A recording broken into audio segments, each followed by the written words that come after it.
we have a lot of shitty conversations. The good ones really stand out. So being a good conversationalist requires you to bring value, listen, and pay attention. And if you do that, you will just be amazed how many people will send for you, how many people will bring you leads that are going to be your biggest leads.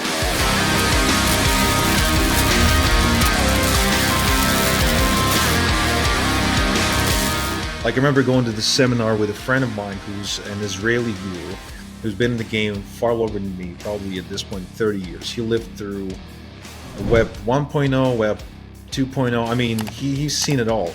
He's done all kinds of offers, casinos and payday loans and a million different things, right? He knows everything about everything. I remember going with him to ClickFunnels Live in Dallas. And I'm, obviously ClickFunnels Live is one of the biggest events of the year. It's kind of like, at this point, kind of like TNC, kind of like Affiliate Summit East and West, and on and on. And I was like just trying to network as much as I can, look for people who are into promoting stuff or affiliate marketing or something. And I would be like, what do you do? And what's your list size, or how do you drive traffic? I was like really in your face. Yep. And really looking for JV opportunities and proposing right away, hey, we should work together. We got this offer. It's amazing, blah, blah, blah. Right. And I was like going for the juggler. And he wasn't. In fact, he was nowhere in the room. Every now and again, would catch him sort of drifting about. And I was like, hey, Itai, where you been? And he's like, yeah, I took a nap. I'm still jet lagging. And then I would see him like chat with the person over here, sit down with somebody in a comfortable chair over there. Like he would almost never be in the room learning stuff. He would always be chatting with people, but a conversation would always be nonchalant, not about business. They would be laughing about something or complaining about something. And he wouldn't necessarily even care what they do. Because then when we would like sit down to grab something to eat, it'd be like, so who did you meet? And I would tell him who I met. And a lot of his stuff wasn't necessarily super targeted, right? So it's not like every person he spoke to was like a perfect JV partner for him at the time. But he taught me that I'm like doing it wrong and that I should be taking interest in people rather than taking interest in their offers or list sizes, kind of like what you said, sharing your recipe. And I learned that everybody has passions in their life, things they can talk about for hours. And so once you find out, and this is a person you want to JV with, most of what you talk to them about should be about that. Mm-hmm. You should probably spend more time talking to them about their passions, because what that will do, and I don't know if there's any science to it or not, I think what it does, it allows them to feel good feelings about you. Yeah, no, definitely. Yeah. So, and there is science around this, but I think to build it in, a couple of things you said that are really, really key. You're totally right. You were doing it wrong before, and Itai's given a really good example, but I think it's the way most of us think that we have to do that. We think it's a boiler room. And that's actually one of the reasons why what you're describing, where people even will say these lines of, oh, my passion is my business, or they want to be very protective about what's going on, is because they go into these networking conferences, events, masterminds. It's a battleground. It's a battleground of businesses of who's better and who can be better and continue to win against all of these other people in this room. And every deal and every interaction is a win or a loss. That's the way we enter into these things. And so a problem is a weakness that someone's going to expose to take advantage of in my business. And so we get really guarded around that stuff. We also get really guarded around conversations that stay in that combative realm. So when you come out and say, hey, what's your list size? What's your email? It's like, we're evaluating, it's two dogs sniffing each other's butts, right? They're trying to figure out what they're going to do next. Are they going to bite, bark, or go have fun? They don't know, but they're in a heightened sense of awareness. What if one of those dogs didn't sniff a butt and just threw a bone out? Hey, here's a bone. And we're like, they might be confused, but over time, they're going to be like, well, this is a lot better.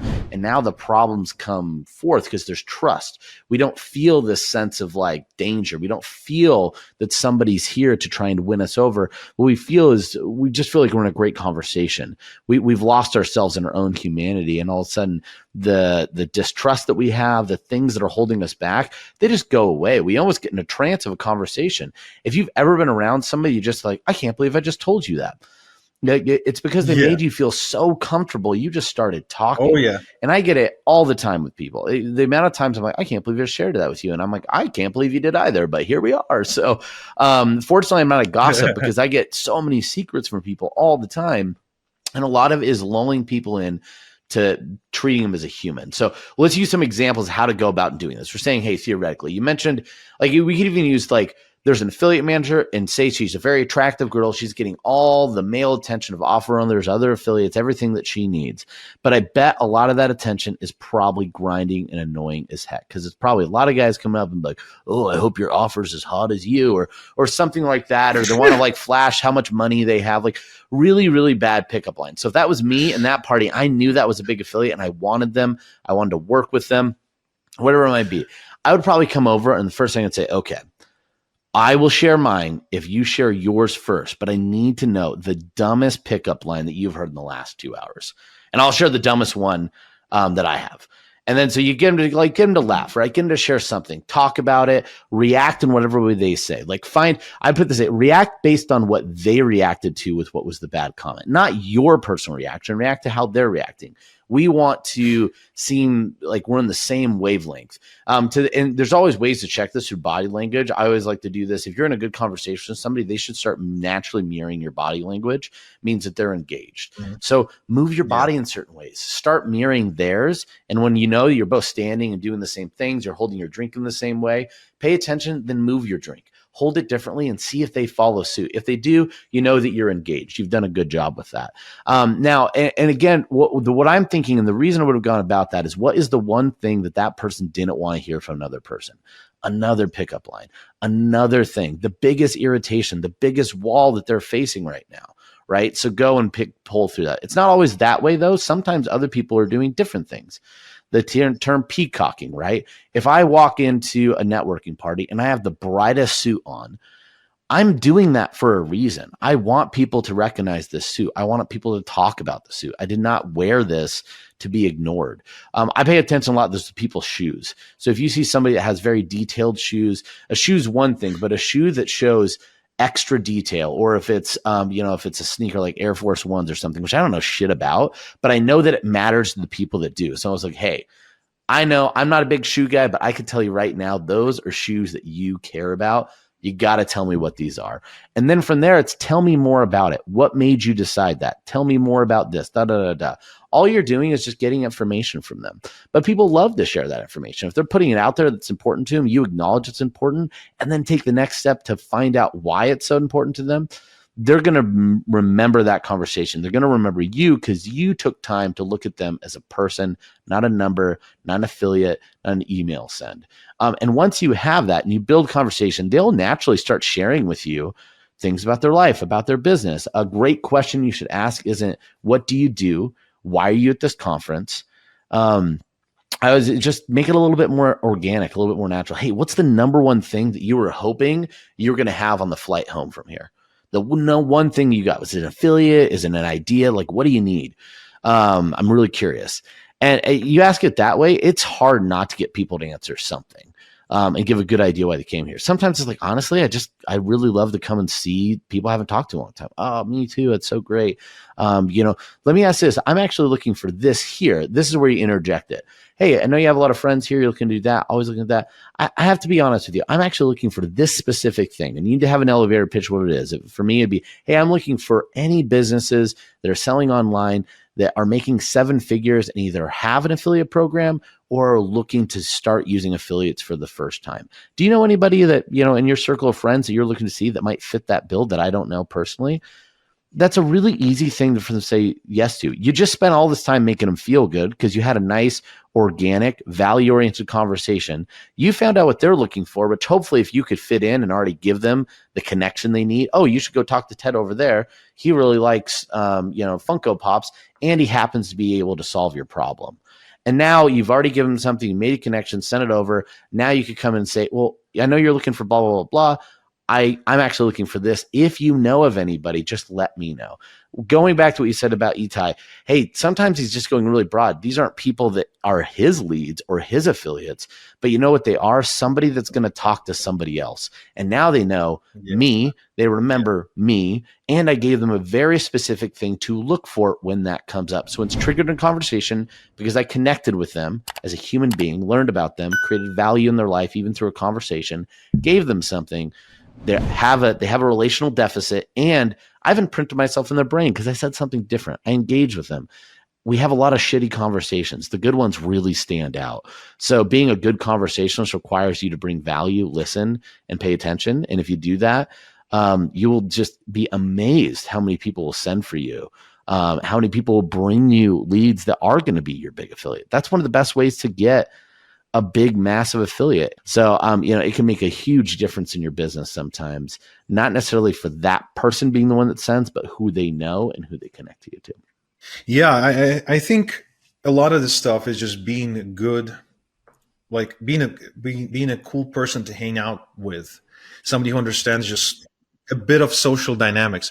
This is really hard for business people these days because, from what I understand, most business people are not really fun, outgoing networkers. A lot of them are really just introverted, numbers focused, business focused, their expertise focused kind of people who find themselves talking about their expertise most of the time. Like if the first few years in my business, I was interested to talk to people about direct response marketing. If I went to a party and I knew that nobody there understood direct response marketing, I would either impose that conversation upon them to impress them that I know something like that, or which is not good, or I would just not bother to engage at all. So I didn't have any like people skills at the time. I think just go read some classics too. The How to Win Friends, Influence People comes to mind.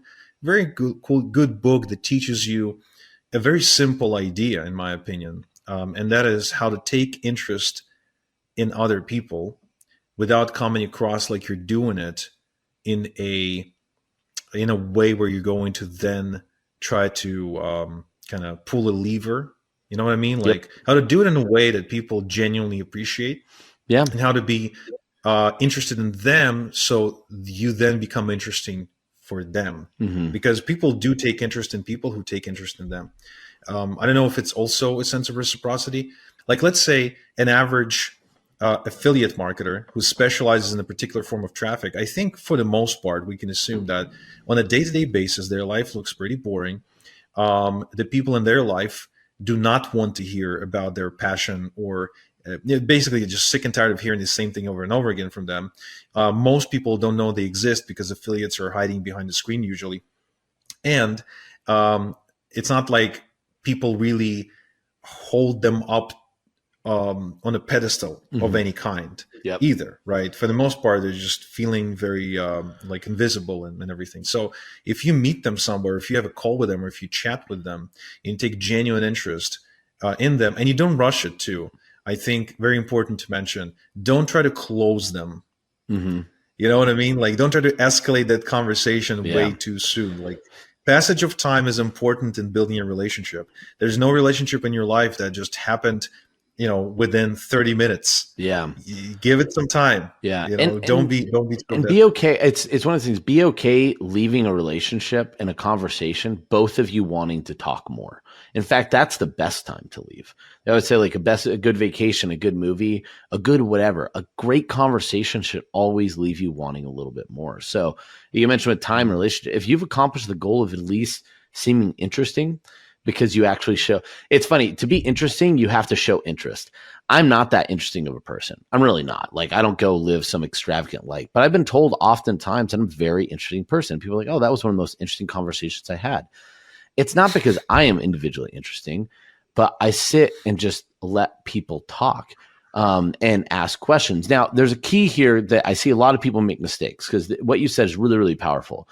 Asking questions to understand somebody is not the same as just asking questions about them. Because then you could just interrogate somebody And they're like, this is the worst conversation I've ever had. If you've ever, I don't know if anyone's been in these conversations, you could see that somebody read a book without understanding it. And like, I'm going to go ask a lot of questions. I'm like, where are you from? Where are you from? Where are you from? Yeah. What do you do? Yeah, what do you do? What's your favorite color? Would you like that? And then the thing is, each question you answer and they just follow up with another question that's seemingly detached from the one before. It's not enjoyable. That's not a conversation. That's what your parents do to catch you in a lie. So your trust levels go way, way up. So you'd ask questions, but you have to ask a question. You have to confirm and show you understood the response. And then you have to transition to your next question. That's how you build a relationship. So what I mean by that is, Igor, if I ask you, hey, can you tell me a little bit more? I'm really curious about the origin of your last name. Tell me more about that. When you go and respond to it, I can't then just answer a question. Well, where is that? Why is that? What is that? Right? You can't just follow with questions. What you need to do is after, because it's probably a long story, I'm going to take the story and honestly, probably in segments, if it's really long, stop and say, just so I understand, this is what's going on right now. And you're just showing that you're listening, showing you're actively understanding, putting it in your own words, which one, if you put it in your own words correctly, they're going to like, wow, they understand me. And if you ever look at like what you mentioned Trump earlier, people always say this about him. Like he feels like I'm the only one in the room when he's talking to me. And it's like, it's because he does this stuff and he does it at mass too. It's the same thing. If I feel like he understands my issues more than I understand them myself, or just I feel seen and understood, I instantly like to trust that person more. They can't do anything that bad because I like them and they get me. We're the same, right? So when you summarize, you're showing that we're the same person, even if you don't even know their experience, but I am just taking their own language and spitting it out of my mouth in a way that sounds like I'm saying it, but they just said it. So we're on the same page. So super, super key. You have to summarize what you heard. Now react to it. This is the part where I see a lot of people also miss when building relationships. You need to summarize and then react. Have an opinion about what. That's crazy. I couldn't even imagine. I always like to focus on the feeling side personally, because I think that's a key part that people miss. And if I could increase they're having conversation that's bringing up emotions and I'm connecting with those emotions, it builds trust really, really fast. And I mentioned before, oftentimes when people are like, I don't want to talk to Kyle, I find out some really deep secrets about people's lives that they've never shared at a networking event. It's exactly this strategy. I'm going and I'm showing, like summarizing what they said, and then I appropriately connect and respond to the emotion of the situation. Oh my gosh, if that was happening to me in my life, I couldn't imagine. I feel like I would feel this and this and this way. How did you deal with that? Now my next question is actually going deeper into what they've said. Or if it's something technical, oh my gosh, that feels so blankety, blankety, blank. How did you get so good at that? Now my next question is going deeper to wherever I want to go. I've shown I understood. I show I connect with them. And now I have control over whatever information I want next.